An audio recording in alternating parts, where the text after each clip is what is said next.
Away, now we're in Belfast, we can't pronounce that as a two-syllable word. Everywhere else around the world you have to make it one syllable, Jamie, I think, don't you? So we can actually say film. I saw the film. And I thought that was amazing, but to actually sit here tonight and watch a Belfast audience watch this film, what does it mean to bring it home, and what does it mean to have the love in the room for it here tonight? Well, it's very, very, very special. Very special. To hear the people around the world have talked about the sort of the way the tone of the film changes. You know, that sometimes it's very serious. Obviously, it's about fundamentally something serious that happened to this place, and. But also one of the things that's always been my experience is the amazing capacity for humour in this town, and of all the places in the world where we would play it, the ability for the audience to go with that tone, to a second after they might have cried, to laugh. Well, that was something special. So when you do this for long enough, you're able to listen to and hear the quality of silences. So sometimes silences you can hear them, and they are people discomforted, or they're bored, or they're coughing, or whatever. There were moments tonight when I felt as though the whole audience were leaning in, and as thank God has been the case in other places, but here most intensely, the sense that they were somehow in there recognizing something, not necessarily to do with Belfast or the experience of the troubles at that point, but sometimes it's just to do with family life. Sometimes it's just to do with decisions about what happens in your family, which around your kitchen table are the biggest things that'll ever happen in your life, but in the grand scheme of things, they appear to be quite small. When it's set against something where the whole world is changing, the stakes get higher and higher and higher. And it's obviously about something where it's about a time when, there's no desire to create some sort of Eden or some idyll at the beginning of the film, but nevertheless there was a sense that where I was living anyway, in North Belfast, just up the street where I was this morning, you knew where you were and who you were. You had a sense of being settled. All the normal, usual human problems, family problems, etc. It's not like it was people with saints or anything, but there was something that advertised the idea that it takes a village to raise a child, and I felt that I was there and I was secure, and then it changed, and sort of coming back and sort of acknowledging all of that is somehow living with the yin and the yang of it, the sorrow and the joy. In this place, I've experienced the most joyful moments in my life in this city, and I've experienced the saddest moments, and I think if you could somehow sort of shake hands with all of it, there's a possibility of, as it were, moving forward with some hope in your heart. You mentioned North Belfast there. Jimmy, we all know that you're from Holyrood, County Down. How much... Should I go?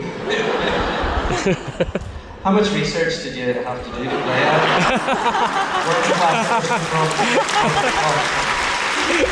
Sorry, I'll go. I got the train up a couple of times. Just walked about, made some notes, drew some pictures. Hold on, I'm at school in Belfast, come on. I'm kidding. I do want to come to you because, from Holyrood, County Down, you've been from Holyrood, County Down to Hollywood, California, and back here. You're going around the world telling this story. Ken's talking about bringing this story home. How special is it to actually bring a story about us and your hometown to the rest of the world? It's incredible. It's incredibly important. Speaking personally, I hope to get the opportunity throughout my career, and I have done to this point, to tell stories from home, from this part of the world. It means everything to me. The people from this place mean everything to me. I will never try to distance myself too much from what made me. I will want to travel. Welcome home. Welcome home. Thank you very much. What are you having to drink? Jesus, alright. joking. You know we're in Belfast because a Q&A at a film festival could very quickly turn into Premier League darts at any time. But yeah, listen, we have had the most insanely special reaction to this film, from Ken and I being in Telluride in Colorado the first time we showed it in September, to now and everywhere in between, and there's been so much love. But Jesus, like, we just care so much about what the people in this room think. You know, it matters so much to us.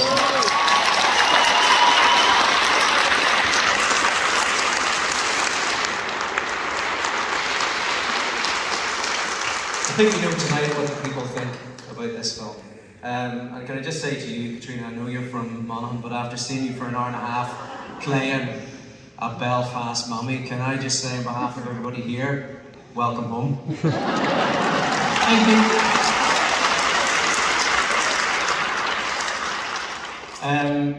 I think it's really only you and Dame Judy that you know, don't have that Belfast, the truth. Kieran, obviously you are too young to remember the start of the Troubles, but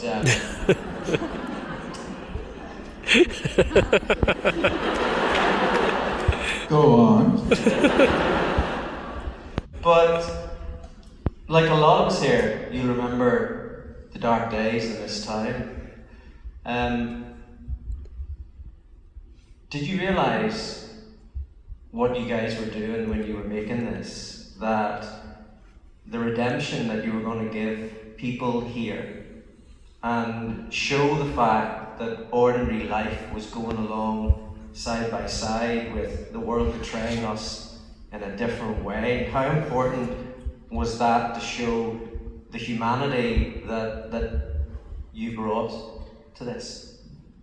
Well, for me, Ken has actually made this one of the most humane stories I have seen in a very, very long time. Because it is about human beings, humanity, our humanity, that the older of us have been through, the elder of us have been through and have dark memories, deep memories of it. But when we can introduce the idea of it through a 9-year-old child's eyes, the beauty and the innocence and the comradeship and the community and the love and the need and the reaching out and the constantly helping, and everyone in this culture that we have in Northern Ireland, of everyone keeping the good eye out for people. We're helping those who have a bit of problems. We also have this sort of tribal thing that also goes side by side. But when people get touched by this story, they will understand the depth of the hearts of the people from this part of the world. I really believe that.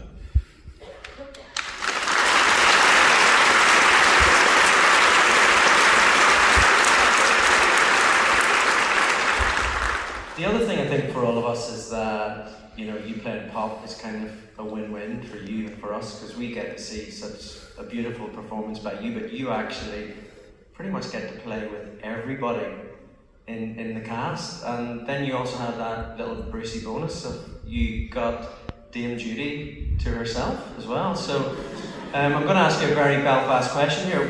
Was Judy a bit of crack? Was she good fun?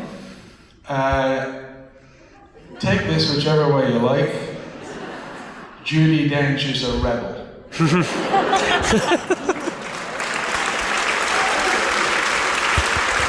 In the best way. And I have to say, just for myself personally, trying to hang on to her skirt tails and Jude Hill's shirt tails, I was sort of in this crazy dance between the two of them, and every time I looked, there was one smiling face, I turned the other way, and there was this Dane tutting at me every time. And that's how we spent many happy days. Sounds like a pretty good gig. Yeah, it was no bad, and I got to give her a wee whirl around the floor as well. I saw that. You had the moves there, I thought, at one point. Oh, shit, that went on for days. I don't know why Ken cut the end of the dance. that was only developing into something quite extraordinary. We tangoed after that. And I think there was a bit then when it actually cut back to Jude on the sofa and he went, 7? Jude, let's hear it one more time for it.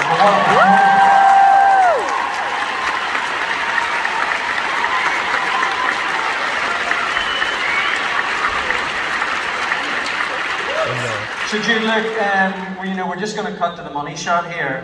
Is Jude a Catholic name or a Protestant name? Are you bluffing us or are you double bluffing us with your answer? Was it the acting? Was it the days off school? Was it the playing football? What was the highlight? Basically everything. It was just so fun the entire time, and everyone else here made it even more fun, and yeah, I just loved the entire experience.